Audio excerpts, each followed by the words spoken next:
Assalamualaikum warahmatullahi wabarakatuh. Berjumpa kembali dengan RV Daily TV. Bersama saya Muhammad Ramdan Purnama, salah satu mahasiswa dari Universitas Nusa Putra Sukabumi. Pada kesempatan ini, kita akan mempelajari manajemen sumber daya manusia, mengenai pengertian dan fungsi-fungsi manajemen sumber daya manusia. Salah satu materi dari mata kuliah pengantar bisnis yang diampu oleh Dr. Gustian Juanda. Sebelum membahas pengertian daripada manajemen sumber daya manusia, saya akan coba membahas sedikit mengenai apa itu manusia.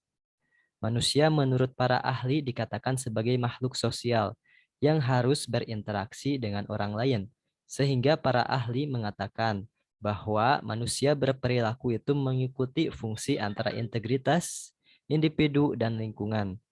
Artinya manusia berperilaku dipengaruhi oleh karakteristik individu itu sendiri dan lingkungannya. Dalam konteks manajemen sumber daya manusia, lingkungan di sini adalah organisasi atau perusahaan, sehingga kita akan lebih mudah menjelaskan apa itu manajemen sumber daya manusia, di mana manusia yang ada di dalam perusahaan dikelola.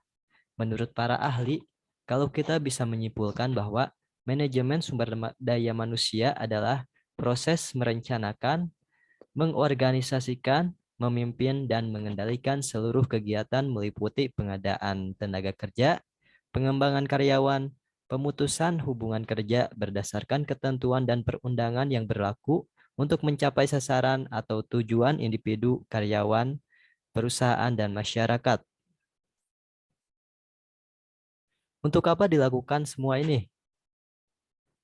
Yaitu untuk mencapai tujuan organisasi yang tadi dari tujuan individu, tujuan perusahaan, dan tujuan masyarakat. Dalam organisasi pasti ada 3 tujuan. Jadi perusahaan tidak bisa hanya melakukan kegiatannya hanya untuk mencari laba semata, tetapi harus diingat kepada karyawan dan harus ingat kepada masyarakat karena perusahaan berdiri di dalam situasi lingkungan masyarakat. Fungsi-fungsi manajemen sumber daya manusia. Yang pertama, fungsi manajemen sumber daya manusia dalam perencanaan sumber daya manusia. Di sini akan terlihat apa saja aktivitas yang dilakukan oleh manajer sumber daya manusia dari mulai awal sampai akhir. Kenapa berencana? Karena semuanya sesuai dengan track yang diharapkan. Kemudian yang kedua adalah pengangkatan dan pemberhentian karyawan. Jadi karyawan itu diangkat dan nantinya akan kalau sudah bekerja di perusahaan berhenti baik karena alasan sendiri maupun karena alasan perusahaan. Sedangkan pengangkatan itu dimulai dari rekrutmen, kemudian seleksi dan penempatan. Seleksi ini adalah untuk mencari sumber daya manusia terbaik yang berkontribusi pada perusahaan. Kemudian yang ketiga adalah pengupahan dan pemberian tunjangan. Dalam bahasa lain disebut dengan kompensasi atau reward dalam memberikan balas jasa kepada karyawan yang sudah bekerja di perusahaan. Kemudian yang keempat adalah penilaian kinerja, penghargaan dan pengembangan karir.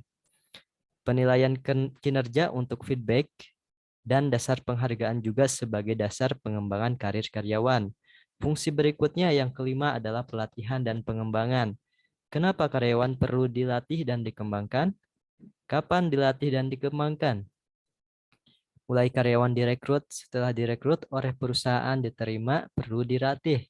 Orientasi namanya.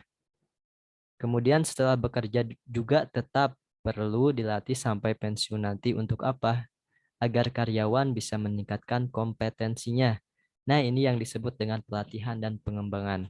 Kemudian fungsi terakhir adalah kesehatan dan keselamatan, kepemimpinan dan produktivitas.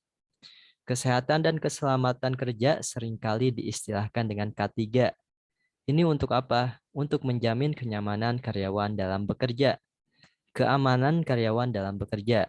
Selanjutnya adalah kepemimpinan. Kenapa perlu dipimpin?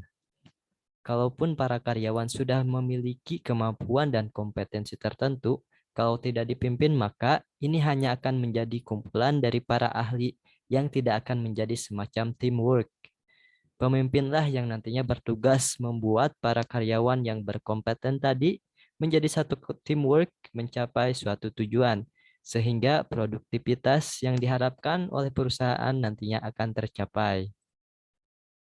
Demikianlah saya sudah jelaskan konsep dan fungsi-fungsi manajemen sumber daya manusia. Silahkan Anda pelajari lebih lanjut mengenai hal ini. Saya kira untuk pertemuan kali ini saya cukupkan. Sekian. Mudah-mudahan bermanfaat. Terima kasih. Wassalamualaikum warahmatullahi wabarakatuh.